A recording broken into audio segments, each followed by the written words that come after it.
como es el hablar de las ondas electromagnéticas que encierran un amplio rango de fenómenos que se presentan en la naturaleza, entre ellos el fenómeno que percibimos por los ojos, que es el fenómeno de la luz. La teoría de la luz fue inicialmente tratada independientemente de la teoría electromagnética y, como veremos, deriva este tratamiento de las ondas electromagnéticas en reconocer o aceptar o incluir a la luz dentro de las ondas electromagnéticas. Ahora, es necesario hacer un breve recuento de lo que es una onda para poder apreciar lo que sucede con este fenómeno. Una onda o perturbación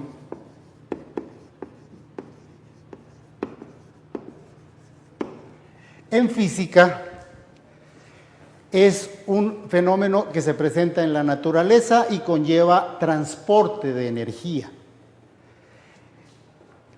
Esa perturbación de un medio mecánico, elástico por lo general, nos permite en algunos casos observar el fenómeno. Dicho sea de paso, si nosotros tenemos un pequeño resorte que simula una cuerda y lo perturbamos verticalmente, observamos que esa perturbación, del tipo que sea, viaja a lo largo del medio y idealizando un poco el fenómeno, si prescindimos del roce que hay aquí entre este resorte y la mesa, vemos que la forma inicial que le damos a la perturbación se traslada en todo el medio. Ese es un fenómeno que podemos ver, es una onda unidimensional que podemos ver. Hay otro tipo de perturbación que más o menos podemos ver y es la que hacemos también en un medio elástico cuando lo perturbamos, pero lo perturbamos a lo largo de su longitud. Nuevamente, simplemente voy a comprimir 2 o 3 espiras y las suelto y uno observa cómo ese fenómeno se propaga a través del medio. No es que estas 3 espiras viajen hacia allá, sino es la perturbación la que viaja, al igual que sucedió con este caso. Bien, ahí tenemos entonces los dos únicos casos que se presentan para perturbaciones u ondas en medios unidimensionales, las llamadas ondas transversales, donde el medio lo perturbamos transversalmente a su dirección, y las llamadas ondas longitudinales, en donde la perturbación se realiza paralela a la dirección de propagación de esa perturbación. Hay perturbaciones, obviamente, en medios bidimensionales. Si pensamos en la superficie de un líquido sobre la cual hemos visto que dejamos caer un objeto y se forma una serie de anillos concéntricos que se van extendiendo a partir del punto donde hizo contacto ese objeto, entonces tendríamos un ejemplo de una perturbación en 2 dimensiones. Y en 3 dimensiones es fácilmente observable, aunque no vemos, pero percibible, que si nosotros tenemos un pequeño diapasón y lo perturbamos a través de una caja de resonancia en todo el medio para todos los observadores, la perturbación se propaga. Esa es una perturbación que se propaga en 3 dimensiones. Entonces, las ondas o perturbaciones vienen en 2 clases, ondas transversales, ondas longitudinales, y se propagan en medios unidimensionales, bidimensionales y tridimensionales. Ahora, el recuento que voy a hacer es muy breve y simplemente vamos a ver algo que es fácilmente observable en una onda transversal en un medio unidimensional. La perturbación que yo produje en el medio es más o menos, si la idealizamos, de deformar el medio en una dirección perpendicular a su longitud o a su extensión y ver cómo a medida que transcurre el tiempo, esa perturbación, sin cambiar de forma, se está trasladando en el medio. Esa es una onda transversal y las propiedades de esa onda transversal o la forma como tenemos que describir esa onda transversal nos va a permitir analizar la cinemática y la dinámica y toda la física involucrada con el proceso. Esto podemos, en el caso ideal, considerar que esa perturbación, que no cambia de forma, se propaga con una cierta velocidad dada por las características del medio. Bien, luego, si llamamos el eje vertical, el eje Y, y el eje horizontal, el eje X, entonces lo que estamos nosotros interesados es en conocer tanto en cualquier posición, en cualquier punto X sub 0, como en cualquier instante, lo que está sucediendo con el medio. Esta, por ejemplo, es, vamos a decir, una fotografía o congelar el movimiento del medio cuando la perturbación se encontraba en tal parte. Y esto es una fotografía o un congelamiento del fenómeno cuando ahora la perturbación se encuentra en otro lugar. Una serie de fotografías nos muestran cómo se propaga lo que nosotros vimos en el experimento. Entonces nosotros observamos en realidad que esa descripción que nosotros necesitamos de ese fenómeno es una función que debe decirnos qué le pasa a determinado punto del medio en cualquier instante. Y esa va a ser la función que describe el fenómeno. Ahora, si nosotros idealizamos y viajamos con la perturbación, con la misma velocidad que ella se propaga en el medio, ¿sí? Es decir, si tenemos un sistema X' y Y' que se mueve con una velocidad U respecto a otros observadores que están estáticos, esa perturbación para ese observador no cambia de posición, porque siempre va a estar frente a él. Entonces, este observador va a decir que la perturbación para él no cambia en el tiempo, puesto que siempre se encuentra frente a él, y solamente tiene una determinada forma dada por la perturbación que hayamos causado. Ahora bien, simplemente usando las transformaciones de Galileo, las transformaciones elementales de velocidades, nosotros sabemos lo siguiente: si en X' igual a X igual a 0 y T' igual a T igual a 0, es decir, si los dos sistemas coinciden en sus orígenes, este es O' y este es O, en el momento en que echamos a correr los relojes y en el momento en que la coordenada X' es igual a X0, entonces podemos usar fácilmente una cuestión de transformación, porque dicho sea, este punto específico acá, descrito en el sistema primado, va a ser X', y descrito por el observador que está quieto, va a ser X. Y entre ellos hay una relación muy sencilla: X es igual a X' más D, donde D es la distancia que ha viajado un sistema respecto al otro desde que se inició el fenómeno. Los dos sistemas coincidían. Entonces, tenemos simplemente que X' es igual a X menos D, es decir, X' es igual a X menos U por T. Y por tanto, la descripción del fenómeno va a ser simplemente en términos de esta combinación de las dos cantidades involucradas.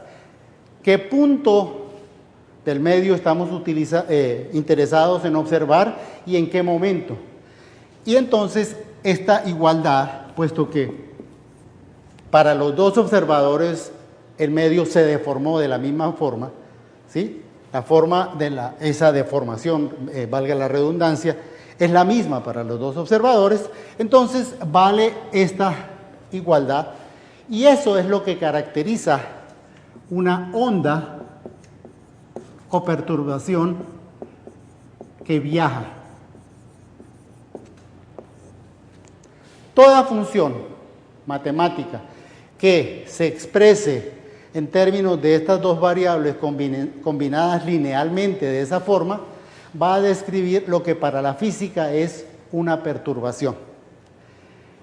El mismo tratamiento se puede hacer con las perturbaciones longitudinales, pero el caso acá no es hacer una teoría de ondas, sino simplemente recordar las propiedades de las ondas. Luego, es claro entonces que para describir una onda viajera, nosotros necesitamos hacerlo de esta forma, donde z es igual a x menos u por t. Ahora, si la perturbación hubiese viajado en la otra dirección, la transformación de Galileo simplemente nos hubiera dicho que aquí habría un signo menos, o aquí habría un signo más, aquí habría un signo más, aquí habría un signo más, y aquí habría un signo más.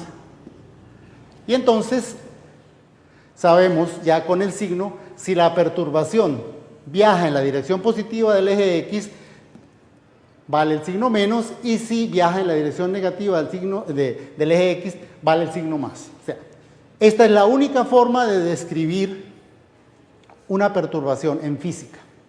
Ahora, este hecho nos da un poder matemático impresionante para decir cuáles son o cuál es la ecuación que debe satisfacer cualquier onda. ¿Por qué? Conocido y, es decir, conocido el desplazamiento que sufra cualquier punto en un determinado instante, su variación temporal no es otra cosa que la velocidad. Y entonces, conocida esta función, vamos a saber la velocidad que tiene cada punto de ese medio transversalmente en cualquier instante. Conocida la velocidad, vamos a conocer, si sabemos la cantidad de masa que se desplazó, ¿sí? El momentum, vamos a saber la energía cinética, vamos a saber muchos parámetros de la física general que ya están estudiados. Bien, pero hay algo más. Esta variación, ¿sí? La derivada con respecto al tiempo, no es otra cosa que la derivada con respecto al tiempo de la función que describe la onda. Y puesto que esa función es una variable que depende de las coordenadas x y t, entonces esto va a ser igual a la variación de la función misma respecto a z por la derivada de z parcial con respecto al tiempo. Y esa derivada parcial de z con respecto al tiempo no es otra cosa que o menos o más, dependiendo de si la onda va hacia la izquierda o hacia la derecha. Esta derivada parcial me da el término u al derivar la parte temporal por df de z. Si tomamos la segunda derivada, que será la derivada de la primera derivada, entonces tendremos que derivar con respecto al tiempo esta cantidad que teníamos allá, menos más u por la derivada de f con respecto a z. Nuevamente, este siendo un término constante en el tiempo, entonces esto nos dará menos más u, y nuevamente tenemos que hacer esta derivada que nos va a dar la segunda derivada de f con respecto a z por la derivada de z con respecto al tiempo. Y nuevamente esta derivada hecha teniendo en cuenta esta propiedad, entonces nos va a decir que la segunda derivada de y con respecto al tiempo no es otra cosa que aquí vuelve a salir el menos más, entonces menos por menos da más y más por más da más, nos queda u al cuadrado por la segunda derivada de f con respecto a z. Bien, ¿qué pasa con la derivada de y respecto a x? Bien, el mismo procedimiento tenemos que hacer aquí. Esa derivada será igual a la derivada de f con respecto a z por la derivada parcial de z con respecto a x. Pero esa derivada parcial de z con respecto a x es 1. Entonces esto vuelve a dar df de z. Y si hacemos la segunda derivada con respecto a la posición, es decir, si volvemos a derivar esta función, entonces tendremos simplemente la segunda derivada de f con respecto a z por la derivada interna de z con respecto a x, que nos va a dar 1 y tenemos este resultado. Entre este resultado y este resultado, sin saber específicamente cómo deformamos el medio, porque el medio se puede deformar de muchas maneras, entonces igualando estas dos cantidades, teniendo en cuenta que este término es constante y el mismo en ambas, concluimos que la segunda derivada de la función que describe la perturbación, esto, es igual, ¿sí? Esta cantidad es igual a esta, la coloco aquí, a 1 entre u al cuadrado por la segunda derivada de y con respecto al tiempo. Y esto se llama la ecuación de onda en una dimensión. Entonces, todo fenómeno en física que describa una onda o una perturbación en una dimensión debe cumplir con esta ecuación. Y esa es la ecuación que necesito yo para poder trabajar ahora la teoría electromagnética. Entonces, lo que nosotros simplemente tenemos que guardar es ese resultado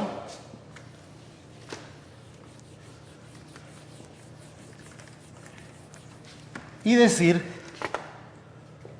que una onda o perturbación en una dimensión es aquella que está descrita por una función que satisface matemáticamente esta propiedad. ¿Okay?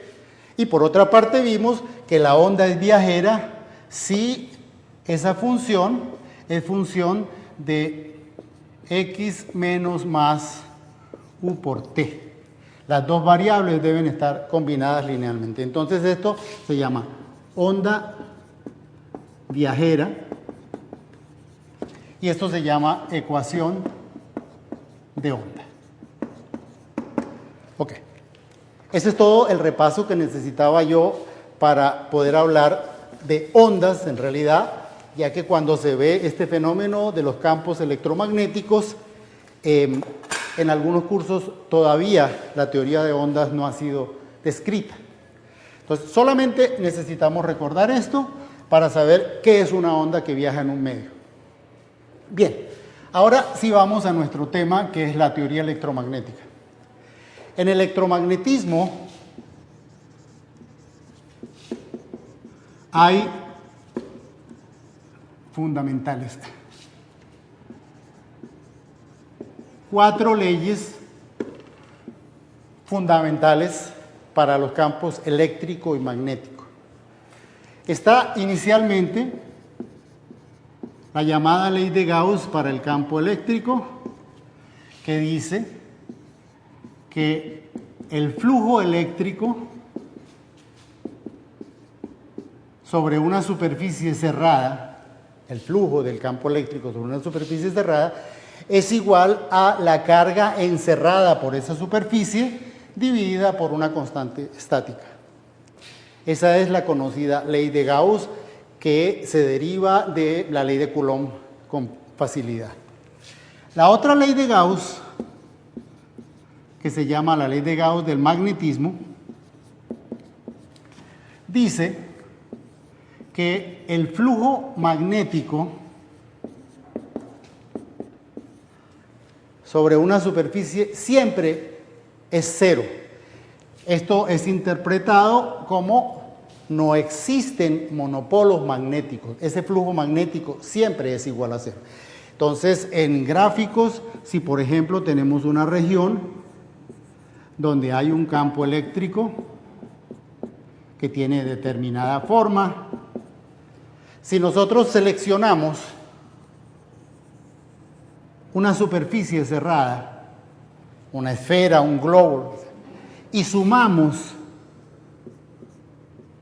por elemento de superficie el producto campo eléctrico, elemento de superficie, sumamos todas estas cantidades, el resultado debe ser igual a la carga que esté encerrada en esa superficie. Obviamente que si no hay carga encerrada en esa superficie, este resultado debe ser cero. Mientras que para el caso del campo magnético, vale un dibujo igual acá, donde simplemente cambiamos E por B.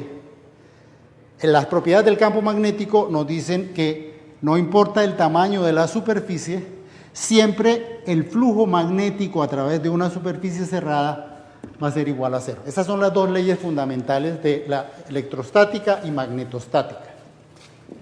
Bien, ahora bien,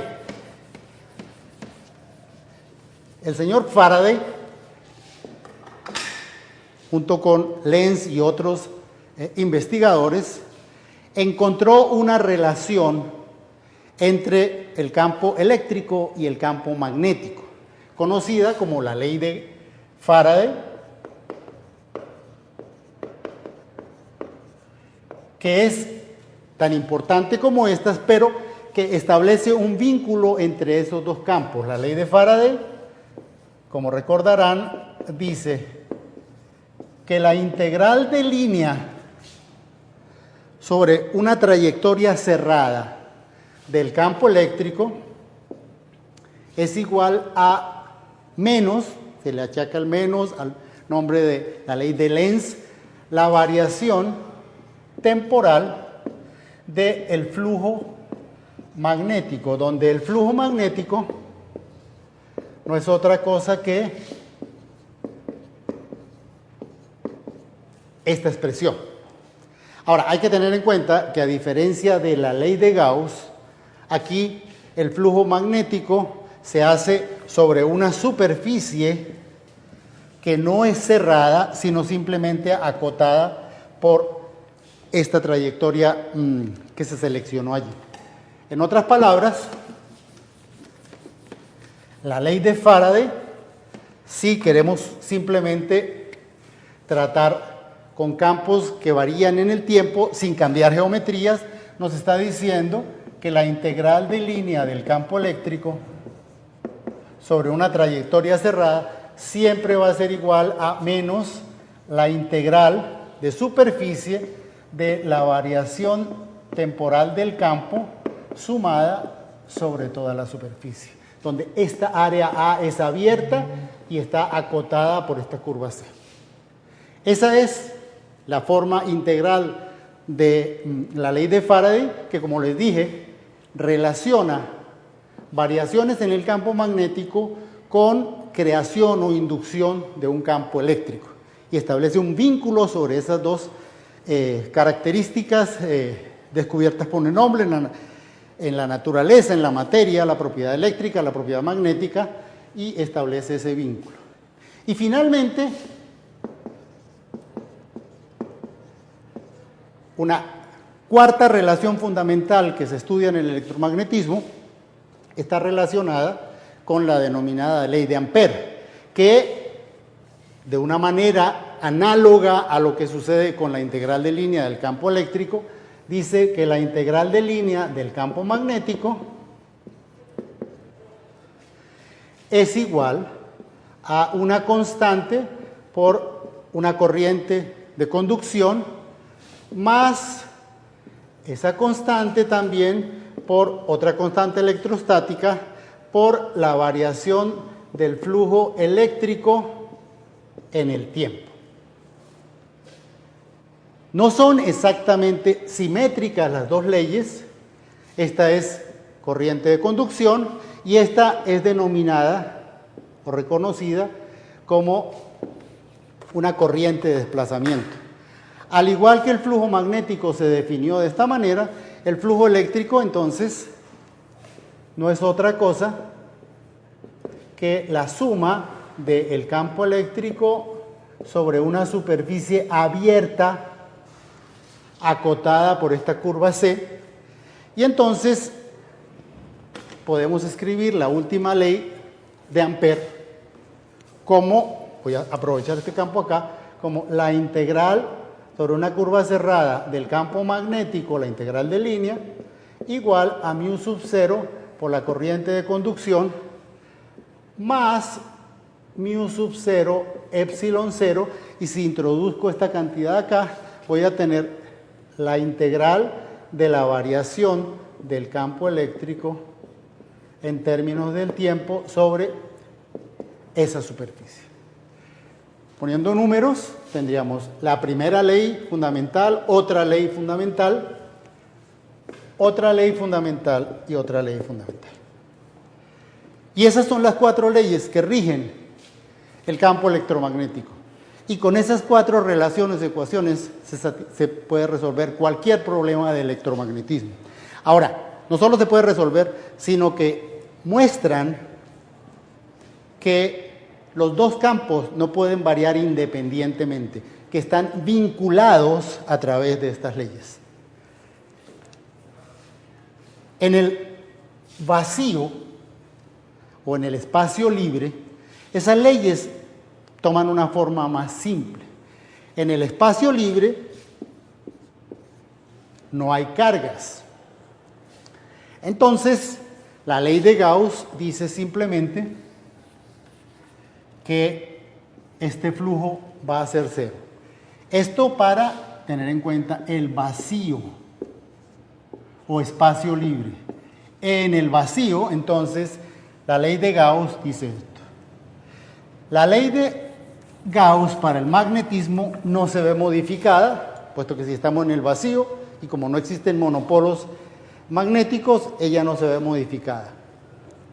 La ley de Faraday, entonces la ley de Faraday la voy a escribir acá nuevamente.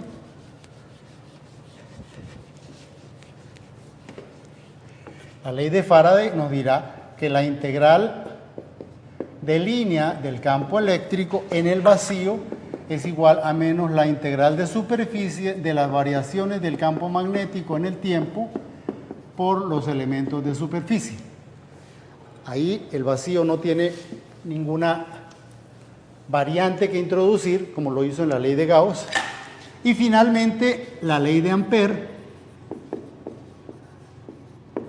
En el vacío, esta ley, entonces implica que no hay corrientes de conducción y la ley de Ampère se reduce a esta relación. La integral de línea del campo magnético es igual simplemente a mu sub 0 epsilon 0 por la integral de superficie de la variación del campo eléctrico en el tiempo por los elementos de superficie.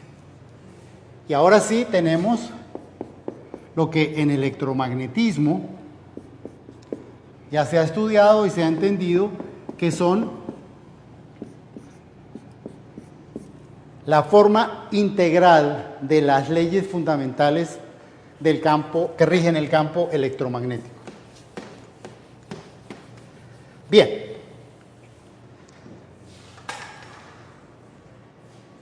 Esa forma integral que engloba superficies cerradas, trayectorias cerradas, es completamente exacta y válida, pero puede ser transformada a una forma diferencial. Y esa transformación la podemos hacer simplemente acudiendo a dos propiedades muy básicas de lo que se llama el álgebra vectorial y el análisis vectorial. Entonces, del álgebra vectorial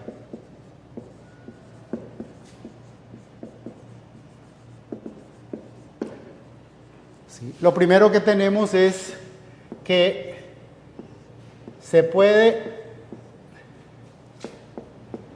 definir un operador escalar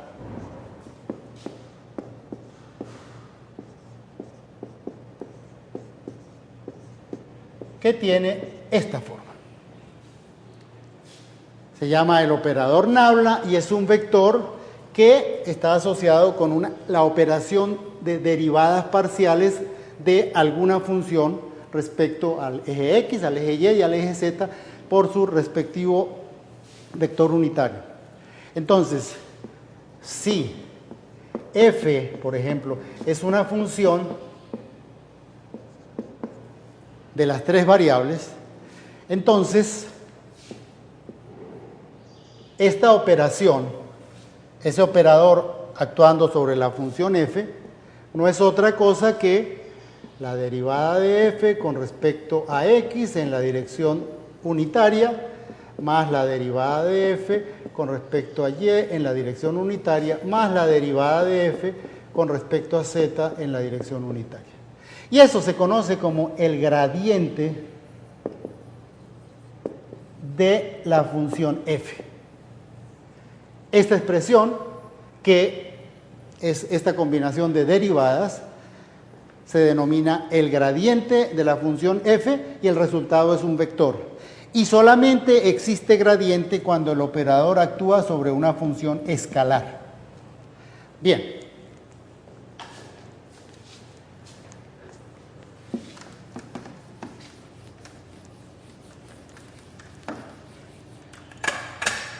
Ese operador escalar, entonces, también puede operar sobre un vector, donde v no es otra cosa que un vector que depende de las coordenadas del sistema que se esté utilizando, en este caso las coordenadas del sistema cartesiano, que tendrá componentes v sub x en la dirección y, v sub y en la dirección x, v sub y en la dirección y v sub z en la dirección z.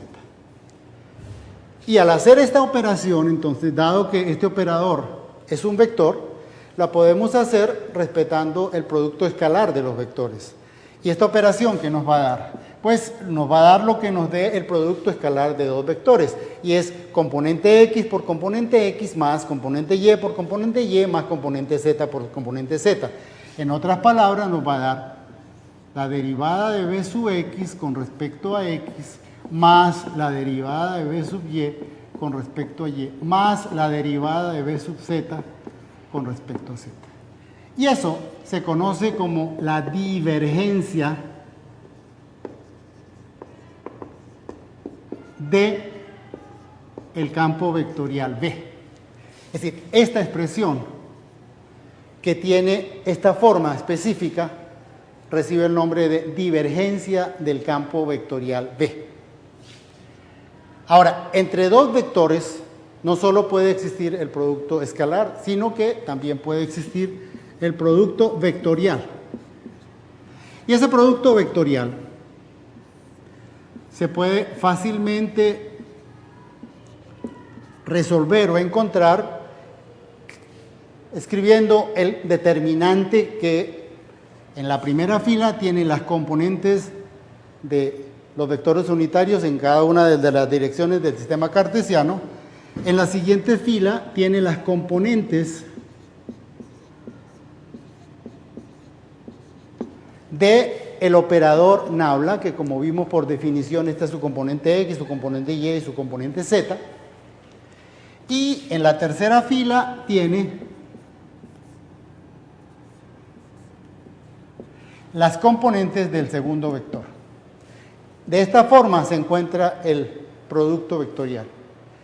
Y esto, entonces, si resolvemos ese determinante en términos de organizándonos a través de esta fila, nos dará unas derivadas cruzadas por el vector unitario más otras derivadas por el vector y unitario más otras derivadas por el vector z unitario.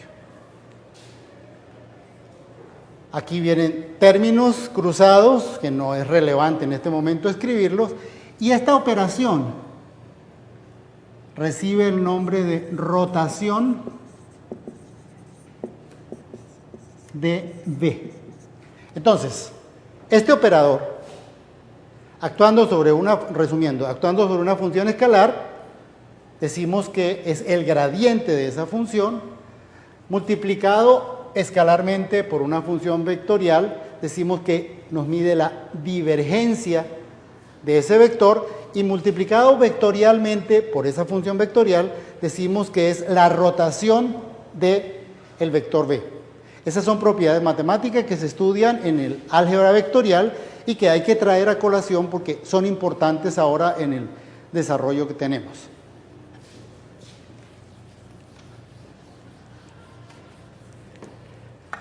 Al igual que existe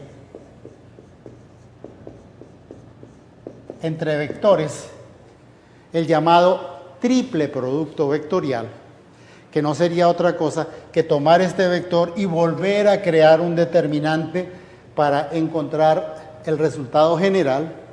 Bien, hay una identidad que permite ya conocer cuál va a ser el resultado. Y el resultado de esto va a ser el vector C multiplicado por el escalar que da el producto entre los dos primeros vectores con signo menos, más el vector A por B escalarmente C. Esta es una identidad matemática.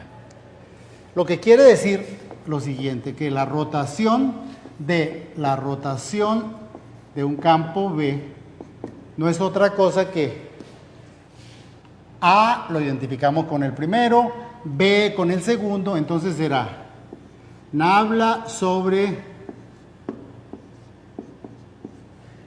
la divergencia, esto me da un escalar, entonces el gradiente de la divergencia menos A por B, puesto que A y B son el mismo vector, me dará el vector al cuadrado por el vector B.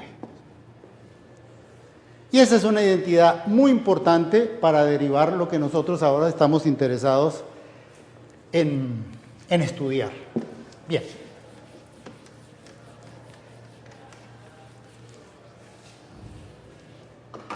Entonces, como resultado importante, relevante que tenemos que recordar, vamos a escribirlo acá, del álgebra vectorial, que la rotación de un vector, ¿sí?, no es otra cosa que el gradiente de la divergencia menos nabla al cuadrado, que también es conocido como el laplaciano, por B. Esta es una identidad que vamos a tener que utilizar. Y para terminar el repaso o las bases del análisis vectorial que nosotros necesitamos ahora, entonces acudimos a dos teoremas. Entonces, del análisis vectorial tenemos como resultado dos teoremas fundamentales. El primer teorema es el teorema denominado teorema de la divergencia.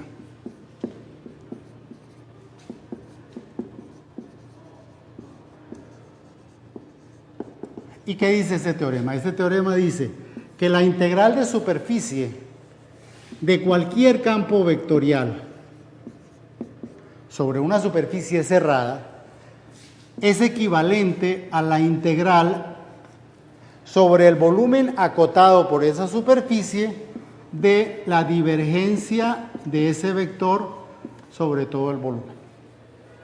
Donde ya sabemos qué es divergencia, ya vimos allá. Bien, este se llama el teorema de la divergencia. Y el otro teorema que necesitamos se llama el teorema de Stokes. Y el teorema de Stokes lo que dice es que la integral de línea de cualquier campo vectorial sobre una trayectoria cerrada se puede expresar como la integral de superficie, de esa superficie abierta, acotada por la curva C, de lo que es la rotación del vector G multiplicado por esos elementos de superficie.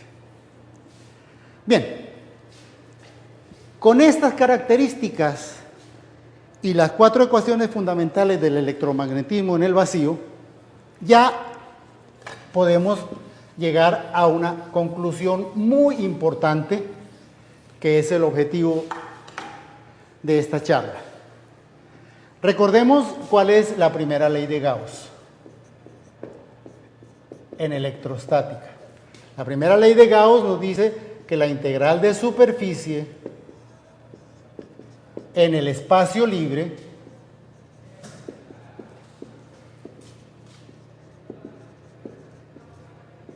siempre es igual a 0. Ahora, si hacemos uso de esta propiedad matemática, pues esto nos está diciendo que esta integral de superficie es igual a la integral sobre el volumen acotado por esa superficie de la divergencia del campo E sobre todos los elementos de volumen. Estamos haciendo uso de esta cantidad. Reemplazamos simplemente F por E y entonces este flujo, que siempre debe dar 0, me dice que esta integral de volumen también debe dar 0. ¿Y eso qué implica? Los elementos de volumen todos son positivos. Entonces, para que esta suma sobre un volumen no nulo sea siempre 0, implica que esta divergencia sea 0. Entonces, la primera consecuencia que tenemos de aquí es que la ley de Gauss, en forma diferencial, aquí no involucra ninguna integral, establece que la divergencia del campo eléctrico debe ser igual a 0 en el espacio libre. El mismo razonamiento podemos nosotros ahora deducir inmediatamente de la ley de Gauss para el caso del magnetismo. En el caso del magnetismo, donde veíamos que siempre la integral de superficie del campo magnético debe ser 0, igual aplicando esta propiedad, esto me dice que la integral de la divergencia de B sobre todos los elementos de volumen de ese volumen acotado por esta superficie debe ser igual a 0. Y nuevamente, al igual que hicimos aquí arriba, entonces tenemos un segundo resultado muy importante en forma diferencial, y es la ley de Gauss en magnetismo en forma diferencial establece que la divergencia del campo magnético es igual a 0. Bien. Veamos qué nos dice la ley de Faraday. Recordemos, también en el espacio libre, o sea, en el vacío. Recordando, nos decía que la integral de línea del campo eléctrico sobre una trayectoria cerrada es equivalente a la integral sobre una superficie abierta acotada por esta curva de la variación del campo magnético en el tiempo por todos los elementos de superficie. Ahora, si observamos lo que dice el teorema de Stokes, él dice que toda integral de línea de un campo vectorial es equivalente a la integral de superficie de la rotación de ese campo, pues aquí lo que tenemos es que esta integral, donde reemplazamos a G por E de línea, la podemos escribir como la rotación del campo eléctrico por los elementos de superficie. Y eso obviamente sigue siendo igual a menos, en la parte de la derecha no hemos cambiado nada, esta variación temporal por ds. Y al comparar término a término estas dos integrales, pues concluimos que estos dos términos deben ser equivalentes. Es decir, la tercera consecuencia es que la ley de Faraday en forma diferencial nos dice que la rotación del campo eléctrico es igual a menos la derivada temporal del campo magnético. Una forma diferencial, una forma más simple. Integrar es una operación por lo general muy complicada, pero derivar es una operación generalmente muy sencilla. Entonces, tenemos Gauss en electrostática, Gauss en magnetostática y la ley de Faraday en forma diferencial. Y lo único que nos queda por considerar ahora es la cuarta ley que teníamos, que era la ley de Ampère, también en el vacío, que tenía una forma muy simple, relativamente simple, y es que la integral de línea del campo magnético sobre una trayectoria cerrada es igual a el producto de dos constantes por la integral de la variación del campo eléctrico respecto al tiempo multiplicado por ds. Eso era lo que nos decía la ley de Ampère. Puesto que aquí tenemos una integral de línea, pues echamos mano nuevamente del teorema de Stokes. Y el teorema de Stokes nos dice integral de línea igual a integral de superficie de la rotación. Luego esta parte de la izquierda es igual a la integral de superficie de la rotación de ese campo por los elementos de superficie. Esto es en virtud del teorema de Stokes. Y la parte de la derecha no ha cambiado nada, es igual a mu sub 0 es epsilon 0 por la suma de la derivada, la integral, perdón, de la derivada temporal del campo sobre la superficie. Una vez más, estamos integrando sobre la misma superficie, porque recuerden que esta es la superficie acotada por la curva C, y en el teorema de Stokes es la superficie acotada por la curva C. Entonces tomamos la misma superficie, los mismos elementos de superficie, luego podemos identificar esta rotación como el producto mu sub 0 epsilon 0 por la derivada temporal del campo eléctrico. Es decir, que la ley de Ampère en forma diferencial establece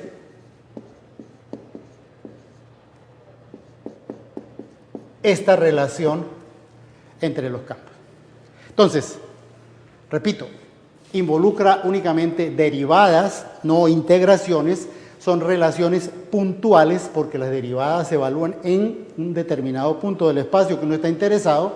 Entonces esto nos dice que la divergencia del campo eléctrico en cualquier punto del espacio vale 0, del espacio libre, que la divergencia del campo magnético en el espacio libre vale 0 en cualquier punto, que en cualquier punto del espacio la rotación del campo magnético eléctrico que exista allí es equivalente a el negativo de la derivada parcial, de la derivada temporal del campo magnético que debe establecerse allí. Y lo mismo para la ley de Ampère. Entonces, esta es la forma diferencial de las ecuaciones fundamentales del electromagnetismo, o sea, del campo electromagnético,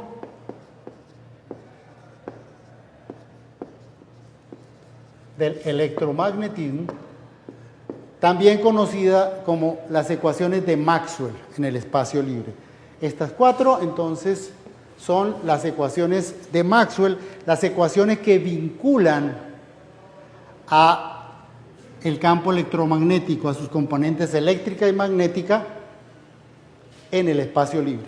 Nos dice entonces claramente, aunque ya debió haber estudiado en la teoría electromagnética, que los campos no pueden variar independientemente, que cualquier variación temporal que experimente el campo magnético se refleja en una variación o en un cambio espacial en el campo eléctrico y similarmente, aunque no es completamente simétrico, vemos que aquí hay un signo menos, aquí hay un signo menos, aquí hay unas constantes, aquí no, pero de manera análoga, cualquier variación temporal del campo eléctrico se refleja en una variación espacial del campo magnético. Bien, el hecho de poder simplificar o concretar o escribir de una manera más compacta, compactar sería la palabra, las 4 leyes fundamentales del electromagnetismo nos da la posibilidad de usar, por ejemplo, esta identidad trigonométrica que yo había mencionado. Entonces, si nosotros a una de estas dos ecuaciones le aplicamos en ambos lados esta identidad, vamos a tener un resultado muy interesante. Ejemplo,